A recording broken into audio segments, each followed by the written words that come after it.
और इस वक्त एक बड़ी खबर, यूपी बोर्ड परीक्षा का ऐलान कर दिया गया है। उत्तर प्रदेश बोर्ड परीक्षा का ऐलान 10वीं 12वीं की परीक्षाओं का कर दिया गया है ऐलान। 24 अप्रैल से परीक्षा होगी शुरू। ये इस वक्त की बड़ी खबर आपको बता रहे हैं। उत्तर प्रदेश बोर्ड परीक्षाओं का ऐलान कर दिया गया। 10वीं और 12वीं की बोर्ड परीक्षाओं का ऐलान किया गया है और जो जानकारी मिल रही है उसके मुताबिक 24 अप्रैल से परीक्षा शुरू करने का फैसला किया गया है। तो कोरोना काल के चलते इन परीक्षाओं का ऐलान नहीं हुआ था और इस सबके बीच अब परीक्षाओं का ऐलान कर दिया गया है। उत्तर प्रदेश बोर्ड की परीक्षा 24 अप्रैल से शुरू होंगी। 10वीं और 12वीं की बोर्ड परीक्षाओं के लिए तारीख का ऐलान कर दिया गया है। 24 अप्रैल से शुरू होंगी परीक्षा। तो इस वक्त की बड़ी खबर मिल रही है, 24 अप्रैल से बोर्ड की परीक्षा शुरू होंगी। 10वीं और 12वीं की परीक्षाएं शुरू होंगी 24 अप्रैल से। ऐलान कर दिया गया है। उत्तर प्रदेश में बोर्ड की परीक्षाओं की तारीख को लेकर जो जानकारी मिल रही है उसके मुताबिक 24 अप्रैल से बोर्ड की परीक्षाओं को शुरू किया जाएगा। कोरोना काल के चलते, महामारी की वजह से इसका ऐलान नहीं हो सका था और इस बीच अजीत हमारे साथ जुड़ गए हैं। अजीत, क्या और जानकारी मिल पा रही है? देखिए, बिल्कुल गायत्री, उत्तर प्रदेश के जो डिप्टी सीएम है और माध्यमिक शिक्षा मंत्री हैं उनकी तरफ से ऐलान किया गया है 24 अप्रैल से हाई स्कूल और इंटरमीडिएट की परीक्षाएं होंगी। 10 मई को हाई स्कूल की परीक्षा और 12 मई को इंटरमीडिएट की परीक्षा जो समाप्त होगी और लगभग 29,94,000 बच्चे जो हैं वो हाई स्कूल में होंगे और टोटल मिलाकर 56,03,813 छात्र इस परीक्षा में बैठेंगे। और कोविड प्रोटोकॉल को देखते हुए एडवाइजरी बाकायदा डिप्टी सीएम की तरफ से जारी की गई कि इसकी पूरी तैयारी कर ली जाए। तो अब यूपी बोर्ड को जो लग रहे जो अटकलें लग रही थी कि पंचायत चुनाव के पहले होगा, पंचायत चुनाव के बाद होगा, क्योंकि 30 अप्रैल के पहले पंचायत चुनाव भी यूपी में होने, लिहाजा जो परीक्षाएं हैं वो जल्दी शुरू कर दी जाएंगी। तो 24 अप्रैल से परीक्षाएं शुरू होंगी और 10 मई को हाई स्कूल और 12 मई को इंटरमीडिएट की परीक्षाएं समाप्त हो जाएंगी। जी अजीत, तो इस बीच आपको बता दें कि यूपी में बोर्ड की परीक्षाओं का ऐलान कर दिया गया और 24 अप्रैल से शुरू होंगी परीक्षाएं।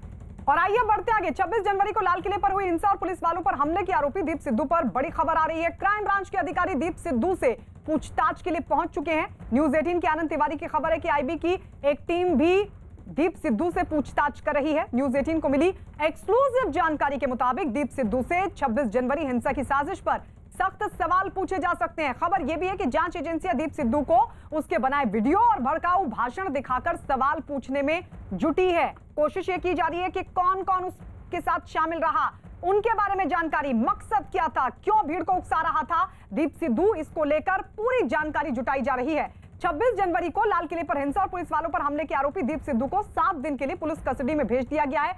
पुलिस की स्पेशल सेल की पूछताछ में दीप सिद्धू ने कई राज खोले हैं। न्यूज 18 के आनंद तिवारी की रिपोर्ट के मुताबिक स्पेशल सेल की पूछताछ में दीप सिद्धू ने दिल्ली की सीमा पर किसानों के आंदोलन से जुड़ने से लेकर लाल किले पर तोड़फोड़ के बाद भागने तक की सारी कहानी को बयां किया है।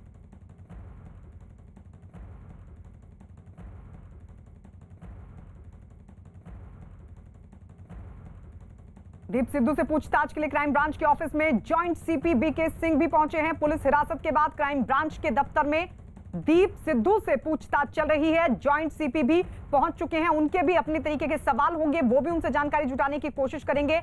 और आपको बता दें, संयुक्त रूप से कई टीमें दीप सिद्धू से अब जानकारियां निकालने की कोशिश करें। कल भी जब पूछताछ हुई थी तो कई राज दीप सिद्धू ने उगले थे। स्पेशल सेल की पूछताछ में दीप सिद्धू ने क्या क्या बताया, आइए ग्राफिक्स के जरिए आपको समझाते हैं। दीप सिद्धू ने बताया कि वो 25 नवंबर को पहली बार सिंगू बॉर्डर आया था और वहां दीप सिद्धू अपने खुद के एक टेंट में रुका था। दीप सिद्धू के मुताबिक पहले ही दिन उसने आंदोलन के पक्ष में भाषण दिया था। सिर्फ टेंट ही नहीं, दीप सिद्धू ने सिंगू बॉर्डर के आगे कमरा भी किराए पर लिया हुआ था। भीड़ को भड़काने वाले वीडियो के सवाल पर उसने कहा कि भीड़ के साथ था, इसलिए भड़काने की बात की। दीप सिद्धू ने यह भी माना कि वो कई बार लखा सदाना से सिंगू बॉर्डर पर मिला था। पूछताछ में दीप सिद्धू ने बोला कि 26 जनवरी की घटना के बाद डर कर उसने मोबाइल फोन फेंक दिया। स्पेशल सेल की पूछताछ में उसने यह भी कहा कि उसने छिपने के लिए दोस्तों से कई बार मदद ली। दीप सिद्धू ने बताया कि दोस्तों के फोन से ही वीडियो बनाकर उसने फेसबुक पर अपलोड किए और विदेश में रहने वाले कई दोस्तों से ये वीडियो फेसबुक पर अपलोड करवाए। दीप सिद्धू के मुताबिक कैलिफोर्निया की एक महिला दोस्त ने उसकी बड़ी मदद की। तो ये राज, ये तमाम बातें, ये तमाम कबूलनामा दीप सिद्धू की तरफ से स्पेशल सेल के सामने पूछताछ के दौरान रखा गया है। उसने बताया कि कैसे कैसे वो भागता फिर रहा था और किस तरीके से वो अपने दोस्तों का इस्तेमाल कर रहा था, कहां कहां उसने पनाह ली। ये तमाम जवाब दीप सिद्धू ने पूछताछ में दिए हैं। राज्यसभा का कार्यकाल खत्म होने के बाद कांग्रेस के नेता गुलाम नबी आजाद ने न्यूज 18 से खास बातचीत की। गुलाम नबी आजाद ने कहा कि वो कांग्रेस अध्यक्ष पद के दावेदार रही हैं। उन्होंने ये भी कहा कि पीएम की तारीफ के बाद अगर कोई ये सोचता है कि मैं कांग्रेस छोड़कर उधर जाकर कुछ बन जाऊंगा तो ये गलत है। गुलाम नबी आजाद ने कहा कि वो कांग्रेस में ही रहकर सुधार के लिए आवाज उठाते रहेंगे। हमारे साथ राज्यसभा में विपक्ष के नेता गुलाम नबी आजाद साहब हैं। आजाद साहब, विपक्ष के नेता मैं कह रहा हूं आपको, कुछ दिन और राज्यसभा से आप रिटायर हो जाएंगे और पार्टी में जो इस समय एक तरह से कोहराम मचा हुआ है, G23 उसके सबसे बड़े चेहरे आप ही हैं। तो अब क्या होने वाला है कांग्रेस में? नहीं, G23 तो मीडिया ने उसको रखा है, हमारा कोई G23 नहीं है। तो कांग्रेस पार्टी है, एक कांग्रेस पार्टी है, यूनाइटेड कांग्रेस पार्टी है। और कांग्रेस पार्टी में ये बात करना, रिफॉर्म्स की बात करना आज से नहीं हुई। प्री इंडिपेंडेंस से अगर कोई हिस्ट्री पढ़ी तो कितना लीडरों में लड़ाई होती थी। एक को कहते थे इस तरह से चलना, दूसरा इस तरह। इवन गांधी और सुभाष बाबू के बीच में लड़ाई थी। गांधी एक तरीके से कांग्रेस को चलाना चाहते थे, सुभाष बाबू दूसरे तरीके से चलाना चाहते थे। इलेक्शन तक एक दूसरे के खिलाफ कैंडिडेट खड़े करते थे, तो उसका मतलब थोड़ी था कि वो कांग्रेस के खिलाफ थे। वो अपनी अपनी बात को मनवाने का तरीका था। तो इसी तरह से जिन्होंने कांग्रेस हिस्ट्री पढ़ी है कि किस तरह से कांग्रेस बनी है और किस तरह से वर्किंग कमेटी में बहुत बड़े महाभारत होते हैं। मैं खुद इसका हिस्सा हूँ। 40 साल पहले जब हम नए नए थे तो कितना तूफान मचा देते थे वर्किंग कमेटी में। नरसिम्हा राव के वक्त में 6-7 MP वर्किंग कमेटी में, एक इधर से राजेश पायलट, मैं, माधवराव सिंधिया, शरद पवार जी, करुणाकरण जी एक तरफ से होते थे कि ये होना चाहिए, आप ऐसा करते हैं, आप ऐसा नहीं करते हैं। तो लेकिन उसका मतलब नहीं लड़ाई हो जाती थी, फिर शाम को इकट्ठे होते थे। तो एक वक्ती तौर पर कांग्रेस को मजबूत करने के लिए सुझाव देते। तो फर्क तो आ गया है। तब लोग बुरा नहीं मानते थे, अब लोग बुरा मानते हैं सुझाव देना। तो लेकिन हम छोटी उम्र में बड़े लोगों की सोहबत में रहे। उम्र में छोटे थे लेकिन पद हमें बड़ा मिला था और उसमें बड़े सीनियर लोग थे, तो उनसे जो सीखा है। तो आज के वक्त में अगर कोई बात ही नहीं करे कि ये कैसे ठीक हो सकता है तो फिर हम नीचे ही जाएंगे ना। सवाल ये है सर कि कहा जा रहा है कि इसको कई लोगों ने कहा कि राहुल गांधी के खिलाफ ये बगावत है। कहा यह जा रहा है कि गुलाम नबी आजाद या 23 नेता जो हैं वो ये चाहते हैं कैप्टन राहुल गांधी भले ही रहें, प्लेइंग 11 में जगह मिले कांग्रेस वर्किंग कमेटी में, कोई सेंट्रल इलेक्शन कमेटी। मैं तो 35 साल से वर्किंग कमेटी में हूँ। मैं इस वक्त मुझसे सीनियर कोई भी वर्किंग कमेटी में नहीं। 35 साल से लगातार एक घंटे का भी ब्रेक नहीं हुआ। तो मुझे क्या फिक्र थी। और 35 साल पहले मैं जनरल सेक्रेटरी भी बना था 37 साल की उम्र में, वो भी मुझे कोई प्रॉब्लम नहीं। प्रॉब्लम ये थी कि 37 साल पहले जब वर्किंग कमेटी में जो चर्चा होती थी वो आज होती है क्या नहीं है? 30 साल पहले जो चर्चा होती थी वो आज होती है, ठीक है नहीं। सुधारने के लिए जो उस वक़्त आपस में तो मैं होती थी और फिर यूनाइटेडली फैसला किया, आज वो होता है कि नहीं। तो मैंने एक ही बात की कि मैं छोटी उम्र में वर्किंग कमेटी बना, छोटी उम्र में जनरल सेक्रेटरी बना, लेकिन बड़े सीनियर लोगों के साथ करता। और उस वक़्त कांग्रेस के सुधार के लिए जो कुछ होता था, मैंने एक प्रयास किया कि शायद वो आज भी हो सकेगा। राहुल गांधी की क्या संभावना है सर कांग्रेस अध्यक्ष के रूप में? तमाम लोग मांग कर रहे हैं रेजोल्यूशन पास करने को, उनको अध्यक्ष बना दीजिए। देखो, उसमें हमें कोई नहीं, मैं कई बार कह चुका हूँ। हमने सिंपल बताया है कि कांग्रेस में चुनाव होने चाहिए आज, और वो सब पार्टी ने मान लिया है। Block level, district level, state level, national level. आखिर चुना तो हम ही लोगों ने, मैं तो प्रपोजर भी था उनमें। तो हम तो ने तो नहीं कहा था कि आप रिज़ाइन करो, खुद ही रिज़ाइन किया। तो हमने कहा था कि भाई अपॉइंटेड वाला, नॉमिनेटेड वाला नहीं होना चाहिए, इलेक्टेड वाला। तो जिसको भी इलेक्ट AICC मेंबर करें हमें मंजूर है। मैं तो कैंडिडेट नहीं हूँ। मेरा आखिरी सवाल है, आप कैंडिडेट नहीं है लेकिन G23 की तरफ से कोई कैंडिडेट तो नहीं आएगा? मुझे नहीं लगता कोई कैंडिडेट G20 हो, क्योंकि हमने इस पर चर्चा ही नहीं की। हमने तो एक पॉलिसी प्रिंसिपल की बात की कि इलेक्टेड हर जगह होने चाहिए। मेरा आखिरी सवाल सर आपसे है कि प्रधानमंत्री ने आपकी तारीफ इतनी ज़्यादा कर दी, आंसू उनके निकल आए, उसके बाद बड़े सियासी कयास लगाए जा रहे हैं आपकी भविष्य की भूमिका को लेकर। देखिए, भविष्य की अगर कोई सोचता हम किसी दूसरी पार्टी से आएंगे, मंत्री बनेंगे, तो वो बेवकूफ़ों की दुनिया में रहते हैं। और शायद वो महा बेवकूफ़ भी हैं जो ऐसा सोचते हैं, हाँ? कि हम किसी पार्टी की तरफ से MP बनेंगे। हम तो कांग्रेसमैन हैं, और जो ये आवाज़ उठाते हैं शायद वो पैदा नहीं हो, उनके किसी के बाप के साथ, किसी के दादा के साथ मैंने काम किया है। बहुत सारे ऐसे जनरल सेक्रेटरीज ऑफिस वेयरर्स हैं जिनके पेरेंट्स मेरे साथ थे या उनके पेरेंट्स ने मेरे साथ काम किया। तो अगर ऐसा सोचते हैं तो उनका मतलब है कि पॉलिटिक्स अभी जानते नहीं।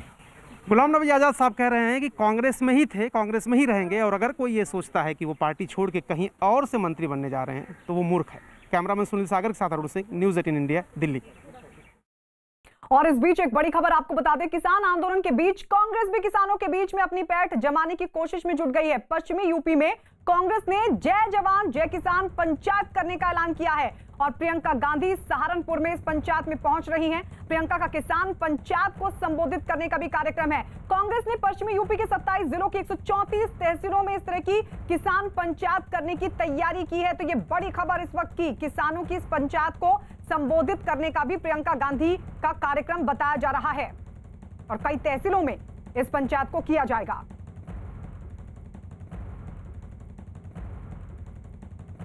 उधर केंद्रीय मंत्री अनुराग ठाकुर ने किसानों के आंदोलन को कांग्रेस पर अपनी राजनीति के लिए इस्तेमाल करने का आरोप लगाया।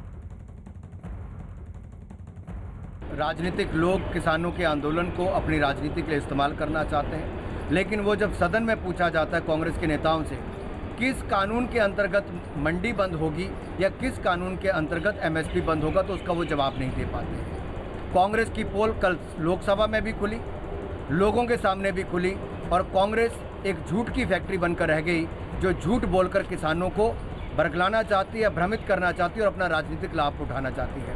कांग्रेस राजनीतिक रोटियां सेकना बंद करे। और इस वक्त हमारे सहयोगी अनुराग ढांडा हमारे साथ लाइव जुड़ रहे हैं। अनुराग, इधर कांग्रेस किसान आंदोलनों को सपोर्ट कर रही है और उधर प्रियंका गांधी किसान पंचायत, किस तरीके से देखें? देखिए गायत्री, कांग्रेस लंबे समय से इंतजार कर रही थी कुछ ऐसा मिले उसको जिससे वो उत्तर प्रदेश में अपनी पैठ बना सके, और इस वक्त जिस किसान पंचायत में हम मौजूद हैं ये कांग्रेस का वही दांव है। कांग्रेस को अभी फिलहाल लगता है कि तमाम किसान नाराज है, वेस्टर्न यूपी का किसान पूरी तरह से किसान आंदोलन से जुड़ा हुआ है और ये बेहतर वक्त है जब वो अपने समर्थन में किसानों को मोड़ सकती है। और इसीलिए प्रियंका गांधी आज यहाँ पर ये एक रैली कह सकते हैं इसको, कांग्रेस की किसान पंचायत का इसको नाम दिया गया है, इसको संबोधित करने अब से कुछ ही देर में यहाँ पर पहुंच रही है। रैली में पहुंचने से पहले प्रियंका गांधी ने अब शकुंभरा देवी के मंदिर में जाकर के वहाँ पर पूजा की और साथ ही जो दरगाह है यहाँ की मशहूर दरगाह है सहारनपुर की, वहाँ पर भी उन्होंने जाकर के मत्था टेका। तो एक तरीके से सब रिलीजन को साथ में लेकर के चलने की बात करते हुए, किसानों के हक की बात करने का यहाँ पर दावा करते हुए प्रियंका गांधी अब से कुछ ही मिनटों में यहाँ पर पहुँचने वाली हैं। और उससे पहले मैं ये तैयारी दिखा दूँ, ये हमारे इर्द गिर्द भी तमाम जो लोग नजर आ रहे हैं, ये कौतूहल है कि आखिर किसानों के बारे में प्रियंका गांधी क्या बात करेंगी। हजारों की तादाद में यहाँ पर समर्थक मौजूद हैं, किसान मौजूद हैं, जो स्थानीय लोग हैं वो मौजूद हैं, और प्रियंका गांधी की पार्टी के यानी कांग्रेस के तमाम स्थानीय नेता, उत्तर प्रदेश के नेता मंच पर मौजूद है। यानी कांग्रेस आज से एक ऐसे अभियान की शुरुआत कर रही है जिसमें उनको उम्मीद नजर आ रही है, जिसमें उनको नजर आ रहा है कि वेस्टर्न यूपी में इस किसान पंचायतों के जरिए वो अपनी पैठ बना सकते हैं और लोगों के बीच जगह बना सकते हैं। जी अनुराग, लौटेंगे आपके पास। तो आपको बता दें अब से कुछ देर बाद प्रियंका गांधी पहुंचेंगी, किसान पंचायत को संबोधित करेंगी। एक तरफ सरकार की तरफ से लगातार ये कहा जा रहा है कि कांग्रेस जो है वो किसानों पर सियासत कर रही है और दूसरी तरफ पश्चिमी उत्तर प्रदेश में अपनी पैठ जमाने के मकसद से कांग्रेस पहुंची है। महापंचायत के लिए। और इस सबके बीच एक बड़ी खबर आपको बता दें, पश्चिम बंगाल की मुख्यमंत्री ममता बनर्जी ने परिवर्तन रथ यात्रा को लेकर बीजेपी पर बड़ा हमला बोला। रायगंज में एक रैली में दिए भाषण में उन्होंने बीजेपी पर रथ यात्रा में जनता के पैसे खर्च करने का आरोप लगाया। बीजेपी ने बंगाल में सत्ता परिवर्तन के लिए चुनाव से पहले 5 रथ यात्रा निकालने की बात कही है। ममता बनर्जी रथ पर बीजेपी नेताओं के चढ़ने पर भी उन्होंने सवाल उठाए और यह कहा कि रथ यात्रा तो जगन्नाथ, सुभद्रा और बलराम की निकलती है, जिस पर बीजेपी ने भी पलटवार करने में देरी नहीं लगाई। बीजेपी के नेता शिशिर बाजोरिया ने कहा, चलो इसी बहाने ममता ने जगन्नाथ का नाम तो लिया, वरना तो वो राम के नाम पर चिढ़ जाती हैं।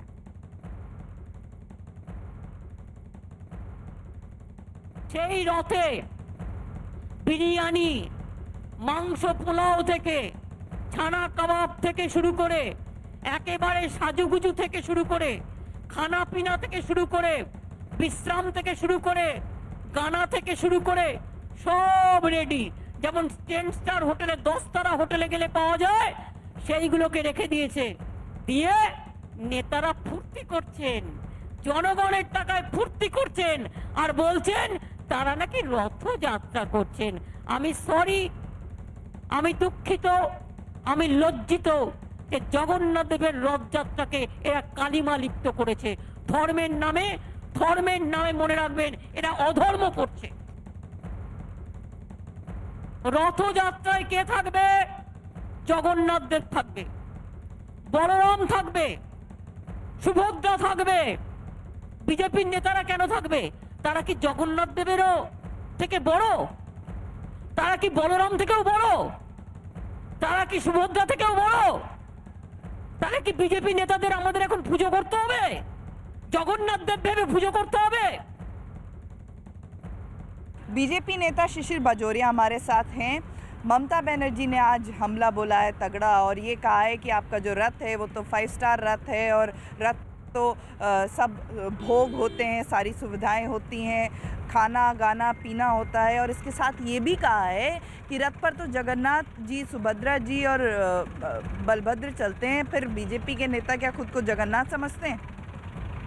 देखिए, कम से कम उनके मुख से भगवानों के नाम निकल रहे हैं, हमें खुशी है, मैं इसका स्वागत करता हूँ।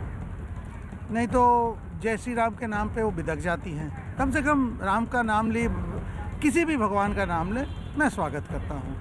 और जहाँ तक ये कोई 5 स्टार, 6 स्टार, 1 स्टार, 2 स्टार नहीं होता है। जनता से संपर्क करना यही एकमात्र मुद्दा है और जनता से संपर्क करने में स्वाभाविक है कि उनको अखरेगा। तो इसलिए अब उसमें रथ में त्रुटि निकाल रही हैं कि इसमें कितने तारे लगे हैं। तारे हैं जनता का बल। ममता का कहना है कि खून बहा करके लोगों का और आप लोग भगवान का नाम ले रहे हैं। इस राज्य में खून किसने बहाया है ये तो राज्यवासी को बहुत अच्छे से पता है। 140 से ऊपर हमारे कार्यकर्ता को निर्मम ढंग से मार के कई को तो गाज से लटका दिया गया है। और खून की राजनीति कौन कर रहा है? बीजेपी आईटी सेल के प्रमुख अमित मालवीय ने रथ यात्रा पर सवाल उठाने के लिए ममता को निशाने पर लिया। उन्होंने ट्वीट किया और ट्वीट करते हुए लिखा, ममता बनर्जी बीजेपी की परिवर्तन यात्रा की सफलता और उनमें उमड़ रही भीड़ से बौखला गई हैं। वो इनका जिक्र अपनी रैलियों में करे बिना नहीं रह पा रही। वो जय श्री राम से घृणा करती हैं, लेकिन अचानक उनके भाषणों में रामायण की घटनाओं का जिक्र होने लगा है। वो जानती हैं कि उनका समय खत्म हो गया है। उधर बीजेपी के अध्यक्ष जेपी नड्डा ने आज पश्चिम बंगाल के खड़गपुर में चाय पर चर्चा की। इस दौरान जेपी नड्डा ने मुख्यमंत्री ममता बनर्जी और उनके भतीजे अभिषेक बनर्जी पर जोरदार हमला बोला और कहा कि मां माती मानुष के नाम पर जीत कराने वाले तानाशाही और तुष्टीकरण करते हैं। जेपी नड्डा ने आदिवासियों के बीच जाकर उनसे बात की और पूछा कि क्या केंद्र की योजनाओं का उन्हें फायदा मिल रहा है, जिस पर एक महिला ने ना में जवाब दिया। नड्डा के बंगाल दौरे का आज दूसरा दिन है। कल गृह मंत्री अमित शाह भी बंगाल दौरे पर जा रहे हैं। आयुष्मान भारत सुविधा है नहीं, मोदी जी सरकार आसपे मोदी जी सरकार आसपे सब सुविधा मिलती। नड्डा जी, आप इतनी अच्छी बांग्ला बोलते हैं। कोशिश करता हूँ। चाय का स्वाद कैसा लगा? अच्छा लगा जी, बहुत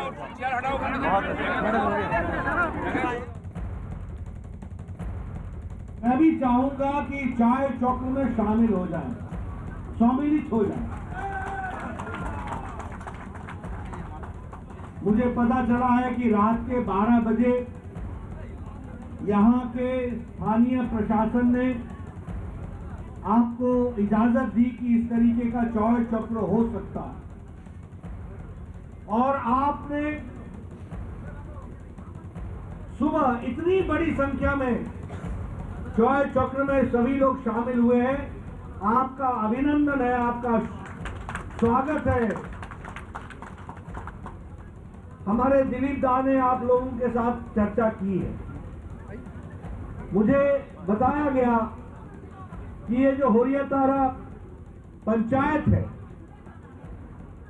और जो धातकी गांव है, यहाँ पर हमारे पंचायत के प्रधान जीते हैं, उप प्रधान जीते हैं, और पीसी और भाईपों के गुंडागर्दी के बाद जीते। नेटवर्क 18 और आईटीसी की पहल स्वाभिमान भारत एक ऐसा इनिशिएटिव है जो आपको देश भर से ऐसे भारतीयों की कहानियां दिखाता है जो सरकार की मदद के बिना समस्याओं का समाधान कर रहे हैं। इसी कड़ी में आज आईआईटी ग्रेजुएट के एक स्टार्टअप की कहानी जो आर्टिफिशियल इंटेलिजेंस का इस्तेमाल करके नेक्स्ट जनरेशन टेक्नोलॉजी तैयार कर रहे हैं ताकि कॉल सेंटर को ऑटोमेट किया जा सके।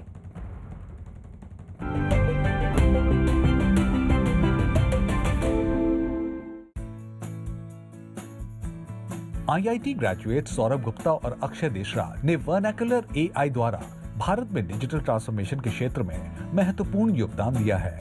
वर्नाकुलर एआई आर्टिफिशियल इंटेलिजेंस का उपयोग करके वॉइस ऑटोमेशन प्लेटफॉर्म बनाने का काम करता है।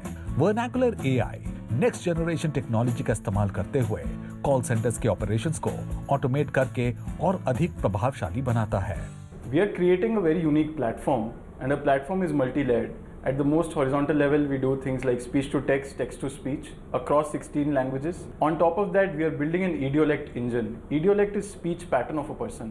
So listening to audio of a person, we can figure out age, gender, dialect, accent, tonality, vocabulary and a few other things. ये तकनीक ग्राहकों के प्रश्नों को समझती है और प्राकृतिक मानव जैसी बातचीत के जरिए उन्हें समाधान देने का काम करती है। ये वक्त विश्व स्तर पर भी अब vernacular.ai को मान्यता दिला रहा है। We've also recently been chosen as part of World Economic Forum Global Innovator Community, and that is purely because of the innovation we are doing in terms of technology. vernacular.ai आज भारत में दुनिया भर के लिए फ्यूचरिस्टिक टेक्नोलॉजी बना रहा है।